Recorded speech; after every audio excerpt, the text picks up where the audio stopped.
Wow, you hammer like lightning. Yeah, you never hit the same spot twice, so let's work on that now. And I'm going to give you 3 tips for things that you shouldn't do with a hammer, and 3 things you're going to start doing with a hammer to make you not hammer like lightning anymore. So let's just start with some very basic stuff here. Wear safety goggles. When you're hammering away, you're focused on this end. You're focused on the business end of the hammer, right? But look at that other end.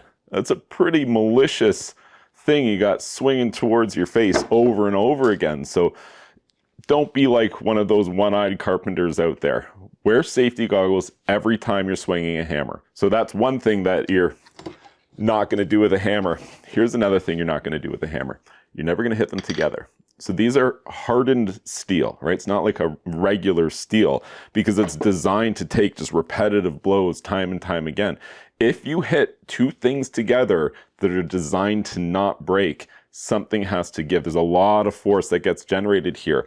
And if there's any faults or defects in one of them, or if one of them is weaker than the other, it will likely fracture and shatter in like almost an explosive way, a very, very dangerous way. So just as a rule, you never hit 2 hammers together. Similarly, I wouldn't use a carpenter's hammer for going around and hitting steel anvils and things like that. It's not the right tool for the right job, and that's a very important thing. The right tool for the right job is basically half of getting any particular job done. So something else you're not going to do anymore.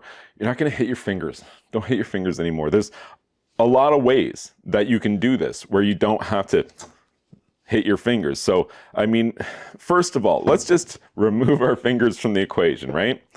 If you just can't stop hitting your fingers, then just, I don't know, use some pliers or something, right? Like grab the nail like that, line it up carefully there, get your hammer, and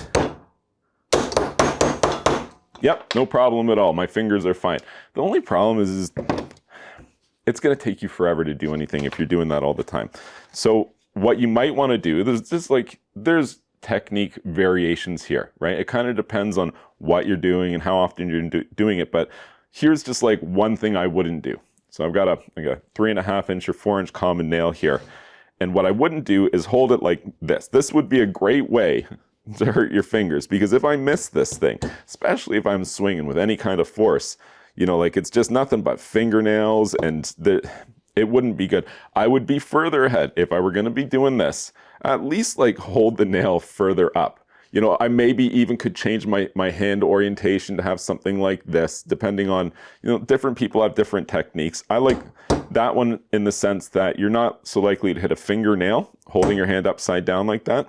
I kind of like the control of holding it like this, though it would be, exposing my thumbnail to a direct hit. But when you're further up the shank of the nail, as opposed to just flat against the surface gives you nowhere to go. Your finger squishes, right? But when you're holding further up the shaft here, even if I miss, right, I'm just going to hit my hand and my hand's going to move, right? That's the whole idea here. And it's like a little buffer impact zone that reduces the direct impact that your hand or your thumb receives. Okay, so I did something there, and maybe you noticed it and maybe you didn't. And that is going to be the first thing that you are going to do so that you get better at hammering here.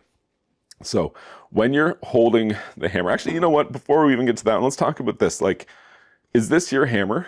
How huge are you? I mean, if you're framing houses for a living and you got arms like Popeye, by all means, wield a hammer that looks like this.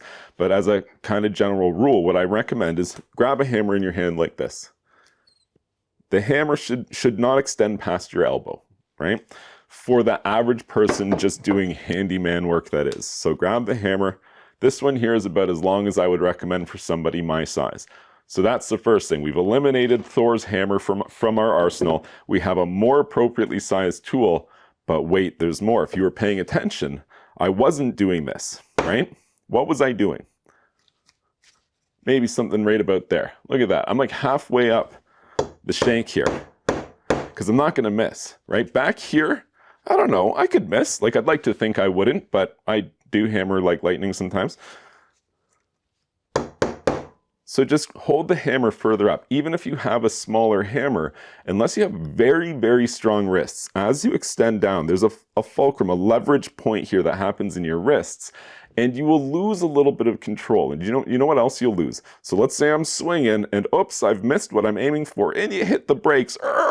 It takes a second because there's a lot of weight behind the head of that hammer. When you're further up and you miss, you can hit the brakes a lot faster, right? And if you're not wanting to hit your fingers, then I guess that would be a good thing. So choking up on the hammer is a great thing to do when you're learning how to use a hammer properly. It's going to give you the same ability to get the same job done with just a great deal more accuracy with what you're doing. And that brings me to my final point here. Just be patient. This isn't a competition. You're not trying to look cool, right? So at this point, what do? I've got it started, right? It's not just bending over.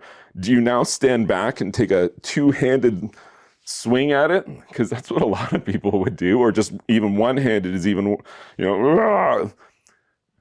First of all, it's dangerous, right? If I have a nail that's just hanging on by the skin of its teeth, and I take a great big old swing like that and miss, because you're probably gonna, you clip that edge, and this nail can come flying out of there with one heck of a lot of force behind it. So don't do that. That's just a bad idea.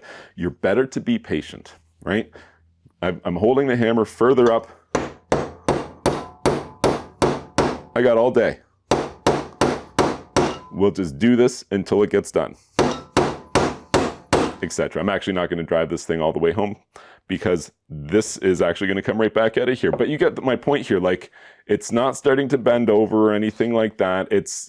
You're so much more likely to be able to drive it straight when you have an appropriately sized hammer that you're choked up on the grip about halfway, and just be patient with the process until you get it done. Remember, this is not a race. You're learning how to work with tools and hammering and trying to do this with proficiency. It's going to take some time to get there, but I can help you get there because I'm technically Steve, and it will technically help you if you like this video and subscribe to this YouTube channel. And if you do, I'll see you soon.